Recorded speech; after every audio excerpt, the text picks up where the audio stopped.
Hello friends, welcome back to our channel subscribe for stocks. आज हम बात करेंगे एक बेहतरीन टेलीकॉम कंपनी की, जो कि आप देख सकते हैं भारती एयरटेल के बारे में हम बात कर रहे हैं। तो भारती एयरटेल, जैसा आप सभी लोग जानते हैं कि अपने सेक्टर की एक दिग्गज कंपनी है और अगर आप देखेंगे तो मार्केट कैप भी 2,70,000 करोड़ का मार्केट कैप है। And this is the number one company as far as telecom player is concern. तो इसी के ऊपर हम देखते हैं कि आज की तारीख में भारती एयरटेल में क्या चल रहा है और whether this is the right price और नॉट, और this is the right company to enter into these prices और नॉट। सो जैसा आप देख रहे हैं कि करंट प्राइस इसका 494 के आसपास बंद हुआ है लास्ट सेशन में। एंड अगर इसका हाई लो देखते हैं तो 612 is the high which it has made in last 52 weeks and 362 से रिकवर होता हुआ अभी ऊपर आया है। स्टॉक का पी आप नहीं देख पा रहे होंगे बिकॉज अभी भी ये लॉस कर रही है in the net profit front. तो most of the telecom companies are the loss making companies in the net profits. Book value की अगर बात करते हैं तो 109 की बुक वैल्यू है, तो प्राइस टू बुक वैल्यू होगी 4.54 times. Dividend yield 0.41%, which is not that great. ROCE भी कोई बहुत ग्रेट नहीं है, 5.45%। रिटर्न ऑन इक्विटी इज़ 9.83%, तो ये भी कोई बहुत ग्रेट नहीं है। But the only thing I want to say right now in Bharti Airtel is this is in the right sector, right valuation, and this is the right company as well as far as the management is concerned. अब अगर हम बात करते हैं promoter holding की, तो 56.2% इसकी promoter holding है। अगर प्लेज परसेंटेज की बात करते हैं तो कोई भी परसेंटेज प्लेज नहीं है। अगर हम इसका डेट इक्विटी रेशियो देखते हैं तो 2.69 टाइम्स है, which is little bit on a higher side. But as you know, like telecom industry में थोड़ा सा रफ पैच रहा है पिछले कुछ सालों में, और अभी जो सुप्रीम कोर्ट का जजमेंट है उस पर भी इन्होंने काफ़ी पैसा देना है आगे। Not only Bharti Airtel but Vodafone is the most impacted company in that particular supreme courts hearing, और सुप्रीम कोर्ट का जो जजमेंट आया है उसकी वजह से भी थोड़ा सा सभी कंपनीज़ को स्ट्रेस है। एंड 5G का रोल आउट भी होना है तो उसके लिए भी पैसा चाहिए, तो डेट होना लाजमी है इस इंडस्ट्री में। और interest coverage ratio however is very low, तो वो थोड़ा सा पॉइंट ऑफ कंसर्न है इसमें। जबकि रिज़र्व अगर देखते हैं, रिज़र्व्स इसके पास 56,000 करोड़ का है, तो which is a decent reserves they maintained it. Now let's talk about the quarterly results also quickly. तो सेल्स आप देख सकते हैं कि सेल्स इन्होंने सितंबर क्वार्टर में 25,785 करोड़ का सेल्स नंबर शो किया था, जो कि जून से बेहतर था। और अगर ईयर ऑन ईयर भी देखते हैं तो वहाँ से भी इन्होंने कुछ 22% की ग्रोथ दिखाई थी। तो उस पॉइंट ऑफ व्यू से कंपनी ग्रो कर रही है। कोविड के टाइम पे जैसा आप जानते हैं सभी के टेलीकॉम कंपनीज का काफ़ी बोलबाला रहा, because work from home option रहा, तो ब्रॉडबैंड और इंटरनेट कंजम्पशन काफ़ी ज़्यादा हुआ और लोगों के पास जो 2G में थे वो भी 4G में कन्वर्ट हुए, और इसी वजह से थोड़ा सा आरपू भी इंक्रीज़ हुआ। And needless to say, in the entire telecom industry they command the best ARPU is like average revenue पर यूज़र। तो 162 रुपये का एवरेज रेवेन्यू ये अर्न करते हैं फ्रॉम एवरी यूज़र। एक्सपेंसेस की बात करते हैं तो एक्सपेंसेस भी इनका बढ़ा है, 14,185 करोड़ का इन्होंने एक्सपेंसेस किया है, जिसमें कि एम्प्लॉय कॉस्ट इनफैक्ट इनकी कम हुई है 4.27% as compare to last quarter. Operating profit की बात करते हैं तो अगर ईयर ऑन ईयर भी देखते हैं तो भी अच्छा जंप है, और क्वार्टर ऑन क्वार्टर देखते हैं वहाँ से भी जंप है। तो अभी तक best in class in last 3 years अगर बात करते हैं तो 37-38%, 42%, 43% was the highest, but this quarter they have clogged around 45% of operating margins. इसके अलावा अगर हम प्रॉफिट बिफोर टैक्स की बात करते हैं तो प्रॉफिट बिफोर टैक्स जहाँ पे कि लास्ट क्वार्टर में 11,374 करोड़ का लॉस इन्होंने शो किया था, बिकॉज अदर इनकम में इन्होंने 11,000 का आउटफ्लो था इसमें, एंड 11,374 करोड़ का लॉस था। वहीं पर इस टाइम पर प्रॉफिट बिफोर टैक्स 518 करोड़ हो गया है। नेट प्रॉफिट की बात करते हैं तो आप देख सकते होंगे ये कुछ डरावने नंबर हैं, -13,000 23,000 करोड़ सितंबर 2019 में, वहाँ से ये घटते घटते अभी 763 करोड़ का लॉस रह गया है। तो परफॉर्मेंस ठीक ठाक हो रही है। अगर हम प्रॉफिट एंड लॉस की बात करते हैं ईयर ऑन ईयर भी, तो 2009 में 37,000 करोड़ का ये सेल्स नंबर क्लॉक करते थे, जो कि अब हो गया है 87,500 करोड़। और ये नंबर जो है लास्ट ईयर से बढ़ा ही है, और एक्सपेंसेस भी कम किए हैं मार्च 2020 में इन्होंने। और इसी वजह से अगर आप ऑपरेटिंग प्रॉफिट देखते हैं तो मार्च 2020 में 36,000 करोड़ का प्रॉफिट ऑपरेटिंग प्रॉफिट ही इनका हुआ था, और मार्जिन्स भी 41% का क्लॉक किया था। ट्रेलिंग 12 मंथ्स की बात करते हैं तो ट्रेलिंग 12 मंथ्स में 95,394 करोड़ का सेल्स नंबर करा है इन्होंने लास्ट 12 मंथ्स में।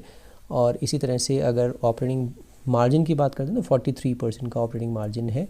और अगर प्रॉफिट बिफोर टैक्स की बात करते हैं तो प्रॉफिट बिफोर टैक्स भी ट्रेलिंग 12 मंथ्स में 19,369 करोड़ का इनको लॉस शो हो रहा है। जबकि अगर आप नेट प्रॉफिट की बात करते हैं तो ट्रेलिंग 12 मंथ्स में 23,000 करोड़ का इनको लॉस हो रहा है पूरे साल भर में।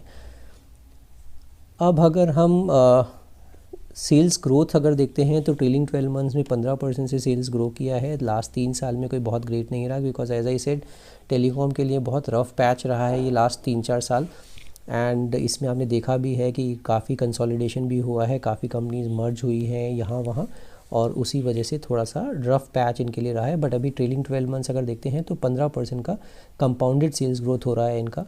प्रॉफिट ग्रोथ अगर देखते हैं तो ट्रेलिंग 12 मंथ्स में -225%, तो थोड़े से डरावने नंबर ज़रूर हैं ये। अगर स्टॉक का प्राइस देखते हैं तो एक साल में 11% का इजाफा हुआ है। रिटर्न ऑन इक्विटी भी देखते हैं तो लास्ट ईयर में 10% हुआ है, बट उससे पहले बहुत पुअर रिटर्न ऑन इक्विटी थी इनकी। बैलेंस शीट की बात करते हैं तो बैलेंस शीट में डेट का बर्डन जो है वो बढ़ता ही जा रहा है। अगर मार्च 19 में बात करते तो 1,25,000 करोड़ का डेट था, जो कि अब 1,48,000 करोड़ का मार्च 2020 में हो गया। और सितंबर क्वार्टर आते आते 1,59,667 करोड़ का इनके ऊपर डेट है। तो which is point of concern, because debt काफ़ी ज़्यादा है इस कंपनी के ऊपर। नॉट ओनली इस कंपनी के ऊपर बट पूरे ही सेक्टर में अगर आप देखेंगे तो डेट से सारी ही कंपनियां जूझ रही हैं। And that is the reason, like इनको डेट लेना पड़ा, और कैश फ्लोज इनके कम हुए because of the fierce competition. इतने सारे प्लेयर्स हो गए थे टेलीकॉम में, जो कि आपको पता ही है कट थ्रोट कंपटीशन की वजह से इन्होंने अपना प्राइस हाइक्स भी नहीं कर पा रहे थे। एंड इसी वजह से अभी जो सिचुएशन है, अभी काफ़ी कंड्यूसिव सिचुएशन है इन टेलीकॉम सेक्टर। कैश फ्लोज़ की बात करते हैं तो कैश फ्रॉम ऑपरेटिंग एक्टिविटी अभी 18,129 करोड़ का इन्होंने कैश जनरेट किया। जबकि कैश फ्रॉम इन्वेस्टिंग एक्टिविटी अगर देखते हैं तो इन्होंने जो फिक्स्ड असेट्स परचेज़ किए हैं उसमें कुछ 20,000 करोड़ का निवेश किया है, और इन्वेस्टमेंट्स परचेज़ किए हैं कुछ 8,524 करोड़ के। तो यहाँ पे इन्होंने खर्चा किया है, इन्वेस्ट काफ़ी किया है। अगर हम बात करते हैं कैश फ्रॉम फाइनेंसिंग एक्टिविटीज़ तो 19,144 करोड़ का इन्होंने कैश जनरेट किया है। तो total cash net cash flow की बात करें तो 7,675 करोड़ का इनको नेट कैश फ्लो हुआ है। ROCE बहुत ग्रेट नहीं है, जैसा मैंने आपको बताया। डेटर डेज़ भी इनके 19 दिन थे, वो अभी 19 दिन पर ही खड़े हैं, बट पहले 26 दिन से 19 दिन लेके आए हैं, विच is a good thing. Share holding pattern में आपको इंटरेस्टिंग एक डेटा दिखेगा कि आपको देखेंगे कि 56% का प्रोमोटर होल्डिंग है। उसमें अगर आप FIIs की होल्डिंग देखते हैं तो 20% से लेके 17.5% रह गई है। 2.5% इन्होंने अपना शेयर होल्डिंग कम की है। जबकि DIIs की अगर देखते हैं तो वो सारा DIIs ने कंज्यूम कर लिया है। पब्लिक के पास शेयर होल्डिंग ऑलमोस्ट नेग्लिजिबल है 4.5% की, जबकि पहले 5.25% थी, तो अभी 4.5% ही रह गई है। तो अभी ये जो शेयर है बहुत ही स्ट्रॉन्ग हैंड्स में है, और इसी वजह से ये राइट टाइम है इस शेयर को ग्रैब करने का। इसके अलावा मैं आपको इसको चार्ट पर भी दिखाता हूँ कि कहाँ पर हम लोग इसको देख सकते हैं। ये मैंने आपके सामने डेली का चार्ट लगाया है, और जो मेरे चैनल को फॉलो कर रहे होंगे उनको पता भी होगा, या जो मेरे को ट्विटर और मेरे टेलीग्राम चैनल पे फॉलो कर रहे होंगे उनको पता भी होगा। ये जो मैंने ब्लू लाइन दिखाई हुई है ट्रेंड लाइन, यहाँ पर मैंने इस शेयर को ख़रीदने की बात कही थी, बिकॉज़ यहाँ पर इसमें एक पैटर्न बना था जिसको मैं मॉर्निंग स्टार या फिर हैमर पैटर्न भी है, ये हैमर पैटर्न ये 4 आवरली चार्ट पर आपको थोड़ा सा ज़्यादा विजिबल दिखेगा। तो आप यहाँ पे देखेंगे तो यहाँ पे एक ये यहाँ पर आप देखेंगे तो आपको ये मॉर्निंग स्टार पैटर्न दिखेगा, और इस मॉर्निंग स्टार पैटर्न पे ही मैंने बोला था कि यहाँ पर आप ख़रीद सकते हैं, और मैंने भी 400 रुपये पे इसको शेयर को ख़रीदा था और 452 रुपीज़ पे मैंने अपना प्रॉफिट बुक कर लिया था। अब क्या करें, अब मैंने फिर से इसमें फ़्रेश एंट्री की है, बिकॉज़ मेरे पास ऑलरेडी कुछ 12-15% का मैं रिटर्न इसमें कमा चुका हूँ, और मेरे को ये बहुत क्लियर दिख रहा था कि 488 के आसपास इसका काफ़ी तगड़ा रेजिस्टेंस था। और जिस दिन इसने रिज़ल्ट शो किए थे उस दिन आप देख सकते होंगे यहाँ पर भी 28 अक्टूबर को भी इसने यहीं पर रेजिस्टेंस लिया था 488 रुपीज़ के आसपास। आप देख सकते होंगे 488 पे इसने रेजिस्टेंस लेके नीचे आ गया था।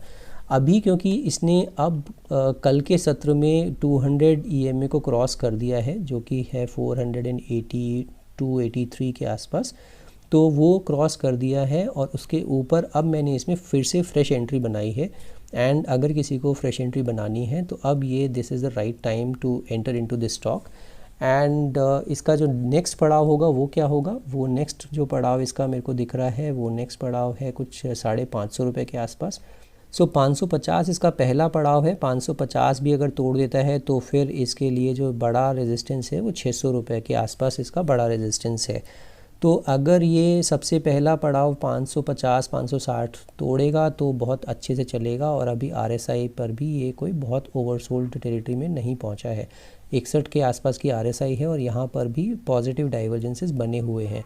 तो बेस्ट प्लेस है अभी 200 EMA का अपना स्टॉप लॉस लगा के रख सकते हैं, और मेरे ख्याल से कंपनी अच्छा कर रही है, और आने वाले टाइम में सिर्फ 2-3 ही प्लेयर रह गए हैं। तो what else you expect, you are in the right space with the right company and which is growing well in this particular sector as well.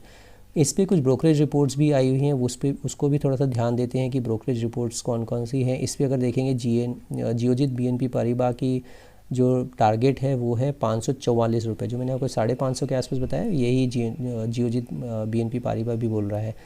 इसके अलावा शेर खान की भी एक रिपोर्ट है जो कि 2 नवंबर की रिपोर्ट है, इनकी रिपोर्ट है 710 रुपये का ये टारगेट बता रहे हैं। इसके अलावा मोतीलाल ओसवाल का टारगेट भी 650 है, एक्सिस डायरेक्ट का भी 676 रुपये का टारगेट है, ICICI सिक्योरिटीज़ का 700 रुपये का टारगेट है, भारतीय एयरटेल पे दौलत कैपिटल का भी 663 का टारगेट है। तो बहुत ही सारे इसमें सारे ही लोग बुलिश हैं, शेर खान, दौलत capital, ICICI securities, Motilal Oswal, axis direct, शेर खान, जियोजित BNP पारिबा। तो टोटल 23 ब्रोकर हैं जिनका 23 एक्टिव बाइज हैं। तो यू कैन अंडरस्टैंड कि सभी लोग इस पे बुलिश हैं, और इसमें एंट्री करने का बहुत बढ़िया अभी फिर से मौका दिया है। इसने 200 EMA को क्रॉस किया है, तो ये एक बेस्ट टाइम है to enter into this particular stock. थोड़ा सा और नीचे मिल जाए तो आप इसको एक्यूमुलेट कर सकते हैं, एंड लॉन्ग टर्म में बहुत बेहतरीन कंपनी है। फॉर स्विंग ट्रेडिंग मैंने बताया था, मैंने 400 पे लिया था, 452 पे निकल गया था, और अभी भी इसमें फिर से मैंने फ्रेश एंट्री की है।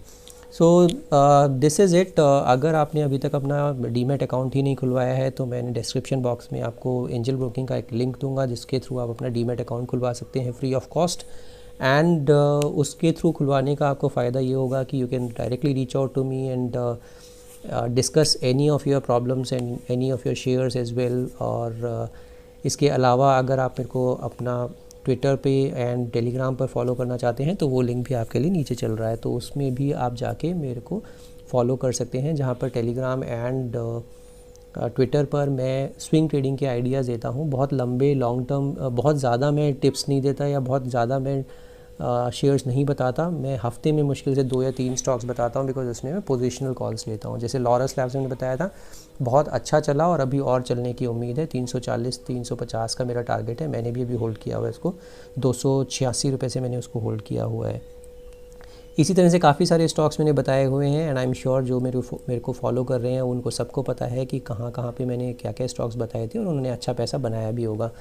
So this is it. In case you haven't subscribe my channel, जो कि मैं देख रहा हूँ कि जो जितने भी लोग मेरे चैनल को देख रहे हैं वो सब्सक्राइब नहीं कर रहे हैं, तो काफ़ी सारे लोग ऐसे हैं जिन्होंने अभी तक सब्सक्राइब नहीं किया है, तो फटाफट आप मेरा चैनल सब्सक्राइब कर डालिए, एंड बेल आइकन दबाना मत भूलिएगा। Give me a thumbs up if you are liking my content and share it with your friends and family as well. Thank you so much for watching this video.